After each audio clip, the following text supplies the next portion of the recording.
Chapter 7. A Good Trick. As the wind blew away more fog, Jack and Annie saw a bridge. It was made of thick wooden planks held together with iron bands. It stretched all the way from the edge of the cliff, where they were standing, to the iron gate.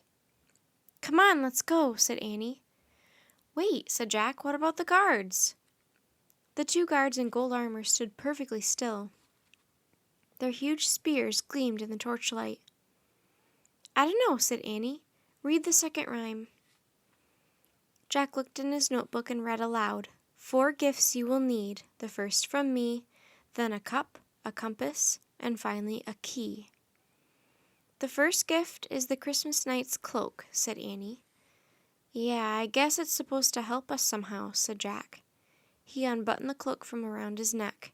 Then he held it out to get a good look at it. "Maybe it can make us invisible," said Annie. "That's nuts," said Jack. "Seriously," she said. "Cloaks sometimes do that in stories." "Well, it didn't make me invisible, did it?" said Jack. "Maybe you were wearing it wrong," said Annie. "Give it to me." "Oh, brother," said Jack. But he handed the cloak to Annie. It flapped in the wind as she pulled it around her shoulders. "Can you see me?" she said. "Yes, Annie," said Jack, rolling his eyes. "I can see you." Jack looked back at the gate. Even if we get past the guards, what then? He wondered. The other world swallowed up Camelot's best knights. King Arthur said it was filled with magic and monsters. "Jack, look at me now!" Jack turned to Annie. She wasn't there. "Where are you?" he said, staring at the darkness. "Cool, it works." "Where are you?" Jack said again, turning around. "Here." Jack felt a hand touch his face. "Ah!" he said, jumping back. "It's me. I'm invisible. I pulled the hood over my head. That's the trick." Jack felt a chill run down his spine. "Oh, man," he whispered. "Watch, I'm going to take the hood off." In a flash, Annie was back. "It feels creepy to be invisible," she said. Jack was speechless. "The magic only happens when you wear the hood," said Annie. "Good trick, huh?" Yeah," said Jack. He shook his head. "This is just too weird." "Don't worry about it being weird. It's a great way to get past the guards," said Annie. "Plus, it's a way to hide in the other world. We don't know what we'll find there, right?" "Yeah, right," said Jack. "Okay." "Good," said Annie. "Now stand beside me and don't move." Jack put away his notebook. Annie threw the velvet cloak over her shoulders and backpack. "Great, it's big enough for both of us," she said. She carefully arranged the folds around them. Then she pulled the huge hood over both their heads. Jack looked down. He couldn't see his body at all. He felt like he couldn't breathe. In a panic, he threw off the hood. "I hate that," he said. "I told you it's creepy," said Annie. "But if we don't wear it, we won't get past the guards."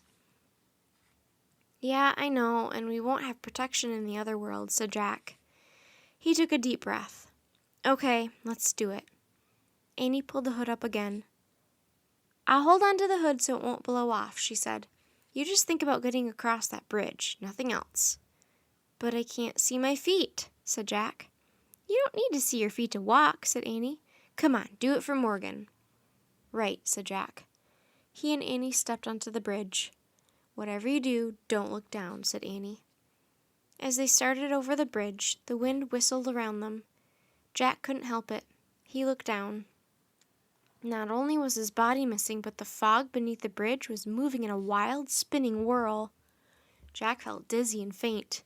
He stopped. "Keep going," whispered Annie. Jack took a deep breath and looked straight ahead. Then he started walking again. He went slowly, step by step, toward the pale light beyond the bars of the gate. In the flickering torchlight, the guards looked like giants. As Jack and Annie slipped invisibly by them, Jack held his breath. "How will we open the gate?" he wondered. "Whoosh!" said Annie loudly. Jack's heart nearly stopped. Had Annie lost her mind? "What are you doing?" he whispered. "I'm the wind," Annie whispered back. Whoosh! Annie gave the gate a shove. It swung open as if it was pushed by the wind.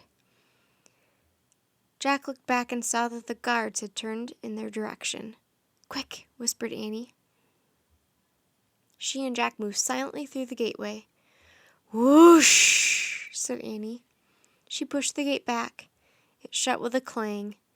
Through the bars, Jack saw the guards face the bridge again. "Good work," he said to Annie. "Thanks," she said. Jack and Annie then turned away from the gate. "Oh," whispered Annie. "The other world," whispered Jack.